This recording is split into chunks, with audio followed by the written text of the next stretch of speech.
గులాబీ బాస్ మాజీ ముఖ్యమంత్రి కల్వకుంట్ల చంద్రశేఖరరావు జూబ్లీహిల్స్ ఉప ఎన్నికల్లో బీఆర్ఎస్ పార్టీ ఓటమిని ఒప్పుకున్నారని గత కొద్ది రోజులుగా ప్రచారం జోరందుకుంది. అయితే ఇదే క్రమంలో దీనికి ఫుల్ స్టాప్ పెట్టేందుకు ఇటీవల ఎర్రవల్లిలో పలువురు పార్టీ నేతలతో సమావేశమయ్యారు. ఈ భేటీలో మాజీ మంత్రులు హరీష్ రావు, తలసాని శ్రీనివాస్ యాదవ్ తో పాటు పలువురు ఎమ్మెల్యేలు, ఎమ్మెల్సీలు, కీలక నేతలు హాజరయ్యారు.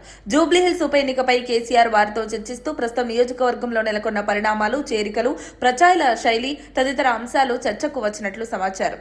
ఇక నుంచి ప్రచార ఉధృతి పెంచాలని వారికి దిశానిర్దేశం చేశారు. అయితే తదనంతరం కేసీఆర్ సార్ కూడా జూబ్లీహిల్స్ ఉప ఎన్నికల్లో ప్రచారం చేస్తారని, అదిగోసారు ఇదిగోసారు అంటూ వార్తలైతే సోషల్ మీడియాలో జోరుగా చక్కర్లు కొట్టాయి. కానీ భారత రాష్ట్ర సమితి అధినేత కేసీఆర్ ప్రచారానికి వచ్చింది లేదు. తన తనయుడు కేటీఆర్, అల్లుడు హరీష్ రావు అన్నీ తామై ప్రచారం జోరుగా కొనసాగించారు.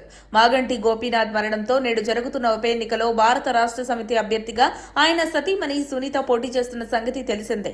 అధికార కాంగ్రెస్ నుండి నవీన్ యాదవ్ పోటీ చేస్తున్న విషయం తెలిసిందే. అయితే మొన్నటికి ప్రచార జోరు ముగిసింది. ఇవాళ పోలింగ్ జరుగుతుంది. గతానికి మించి ఈ ఎన్నికలో ఓట్లు పోలవనున్నట్లు అధికారులు అంచనా వేస్తున్నారు.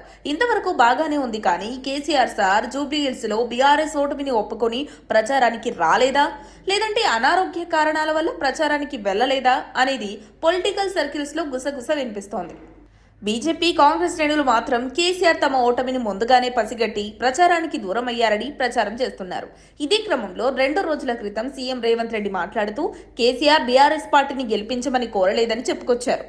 ఏదేమైనా గెలుపు గుర్రం ఎవరో ఈ రోజు సాయంత్రానికి తేలిపోనుంది. ఇక్కడ బీఆర్ఎస్ అభ్యర్థి సునీత గెలిస్తే కారు పార్టీలో సరికొత్త జోష్ రావచ్చనే ప్రచారం జరుగుతుంది.